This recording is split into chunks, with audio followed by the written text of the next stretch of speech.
a word. That word is ethos. So before we can understand this concept, let's take a look at another word, credibility, which means the quality of being believed in. So let's say you're sick, and when you're sick, you like to write that on a poster board and announce to the world, let everyone know your pain. And so you do this one day, and appears some guy who gives you some advice. Now you may not accept that person's advice. And the reason you would probably be hesitant to take this person's advice is, well, you're probably wondering, is this person a medical expert? This person a doctor or nurse? What background does this person have that would give them the credibility to dispense such advice? And if this person, let's say not a doctor, well, you probably should question whether their advice is worthwhile. You want advice from someone who's credible, someone who has credibility, someone who has the background that makes them qualified to give advice, like a doctor. If a doctor has advice, if someone's a doctor, they attended medical school and has actual expertise in medicine, so you are likely to listen to them. So that's credibility, when you have the quality of being believed in. The ethos demonstrate that the speaker is credible and trustworthy. So again, that word credible refers to credibility, just the adjective form. And so why is ethos important to establish? Well, let's consider the rhetorical triangle. So if you are a speaker and you don't have credibility, well, what reason is there for the audience to listen to you? If you don't have credibility, you're not trustworthy, well, the audience is just going to disregard you. And because of that, they're not going to listen to you speak. So there goes the text and the subject they're in. And, well, the audience will be gone as well. Remember, all of this is connected. If you're missing one part of the rhetorical triangle, well, everything collapses. So ethos gives the audience a reason to listen. A speaker establishes ethos through what he or she says in the text. Here's some strategies that speakers use to develop ethos. The first one is to explain your credentials or background. So something that a lawyer might do if they're writing, let's say, an op-ed in a newspaper reacting to a recent Supreme Court decision, something they can do is to explain their credentials. They can say they're a lawyer. They can say what law school they went to. They can say how long they've been a lawyer for. This gives them credibility because they know what they're talking about. They're part of the law. They're practicing law. So if they state that simply, well, you're probably more likely to buy what they have to say. Now, if you don't have the credentials, then you can also just talk about your background.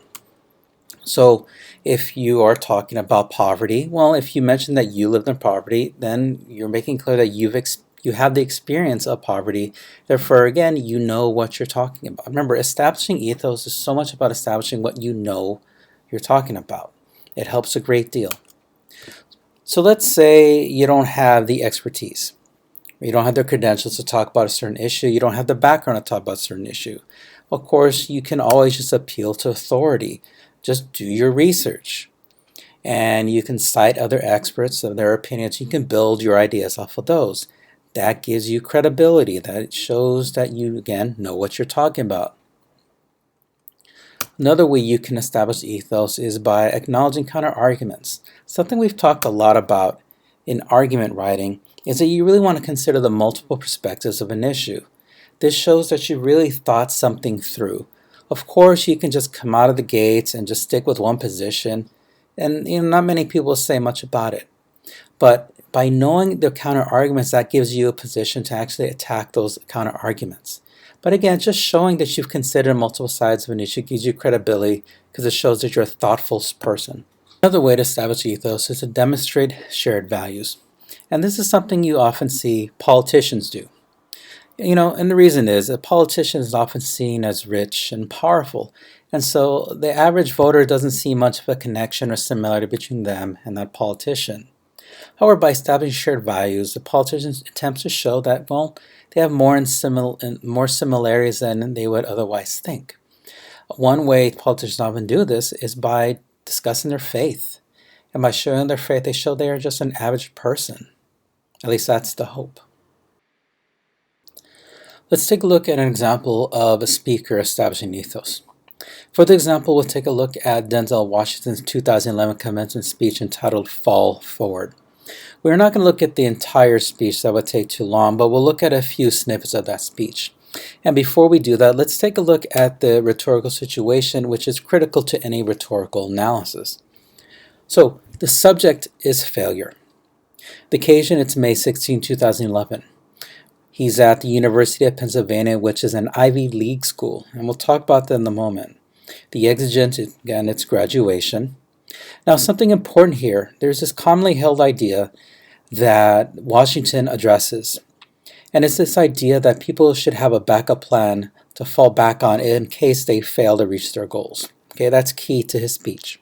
Again, his speech is entitled Fall Forward, not Fall Back. The audience are Penn graduates, they're high-achieving students.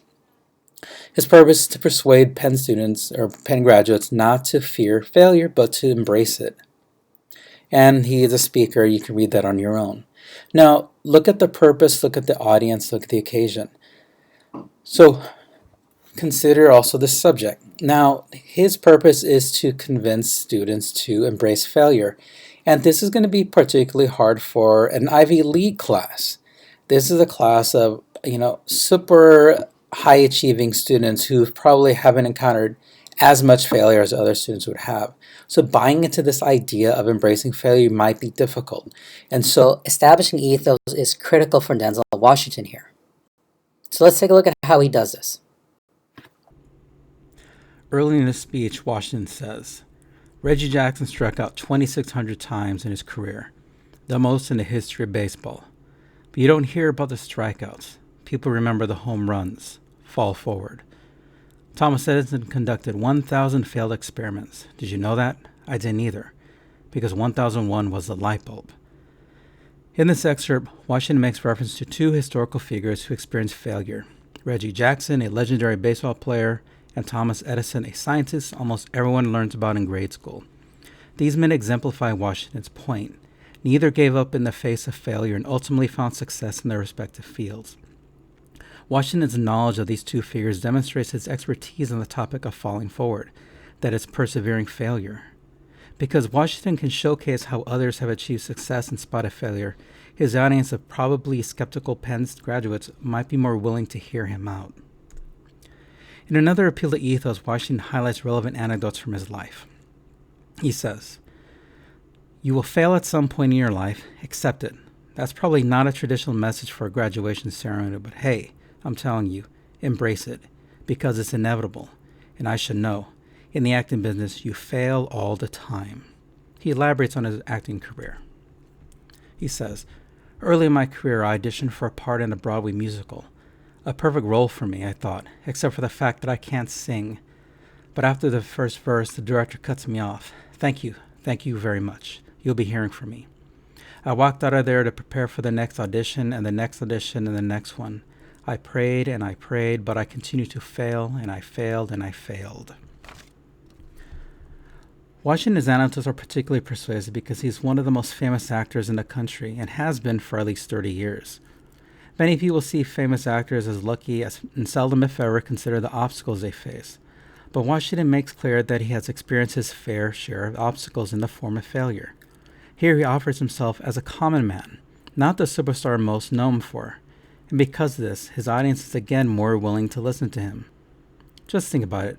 Would you accept the message to embrace failure from someone who hasn't experienced it? Probably not.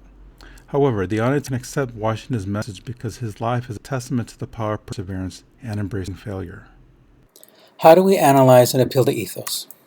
First, we consider this key question. How does the speaker convince her audience to view her as credible and trustworthy? And of course, we must consider the rhetorical situation. Again, this is a rhetorical analysis, so we need to consider these elements. We need to consider the subject, which in the Denzel Washington speech is failure. We must consider the exigence, which is graduation. We absolutely must consider the audience, the group of Penn graduates. We'll talk more about that later. We need to discuss the purpose, in part at least, to persuade Penn graduates not to fear failure, but to embrace it. And of course, since we're analyzing ethos, we gotta look at the speaker. Who is Denzel Washington, Academy Award-winning actor who has experienced failure? Let's briefly review structure. Now, rhetorical analysis and writing in general can take many shapes, but I'm going to focus on a popular structure often used for the AP exam. First, you need a claim wherein you identify the rhetorical situation, at least one rhetorical choice the speaker makes to build ethos. Second, provide evidence, namely a direct quote. Do not paraphrase or summarize. Third, provide commentary in which you explain the significance of the quote. Since this is rhetorical analysis, we must focus on the audience and explain how the speaker's rhetorical choices impacts the audience, specifically to accept this purpose. Let's examine some writing. Here we have a rhetorical analysis of Denzel Washington's fall forward speech. I'd like you to pause the video and give the writing exemplar a read. Okay, let's review what the writer did. First, note how the writer's claim identifies a rhetorical situation: speaker, occasion, audience, and purpose. Second, note how the writer's claim identifies a rhetorical choice that builds ethos. For evidence, note how the writer uses a brief quote, shortened with an ellipses. Moreover, the writer also embeds the quote as opposed to using a signal phrase to introduce the quote. Embedding quotes enhances the flow of the writing. This, of course, takes practice and paraphrase skills, but is a skill worth developing. In the explanation, the writer makes a clear inference from the evidence. She states what Washington's continued failure revealed about him: that despite being a rich and famous actor, he was a common man, like you or me. However, simply stating that a speaker reveals himself to be a common man doesn't equate to strong writing. Here, though, the writer elaborates why he's a common man: because he was a self-made success, or as the writer put it, a common man who pulled himself up by the bootstraps to earn his status. Whenever you write, always avoid generic interpretations. If it sounds generic, elaborate in some meaningful way. This will usually include adding more detail. Lastly, the writer explains the rhetorical choice's impact on the audience. This is an essential element of rhetorical analysis. Without it, you are unlikely to earn a high score in any writing assessment. In this example, the writer explains how Washington's appeal to ethos, specifically his personal experience with failure, garnered him the trust of Penn graduates, thereby convincing them to accept his purpose, to take risks and embrace failure. Let's take a moment to look at some ineffective analysis. As you did earlier, press pause and read over this paragraph. Okay, let's review. So let's look at the commentary. The student writes, by recalling upon his numerous past failings, Washington shows that he knows what he's talking about. The problem here is that this sentence is too generic. The student does not explain what he actually knows. He doesn't explain how Washington actually appeals to ethos. Let's look at the last sentence now. Therefore, the audience can trust the speaker and will listen to what he has to say. So first problem is, who is the specific audience? Second, why would the audience listen to him? We need to be very clear about that, explain the logic behind that idea. And if we can't do that, then really we're not explaining much of anything. So a couple phrases to avoid. The writer shows that he knows what he's talking about. I've seen this statement in so many essays, and students just have this misconception that this serves as analysis. To put it simply, if you can put the same sentence in any piece of writing, then it's too generic. Your writing should be specific and cater to the text that you actually provide, cater to the text that you actually read.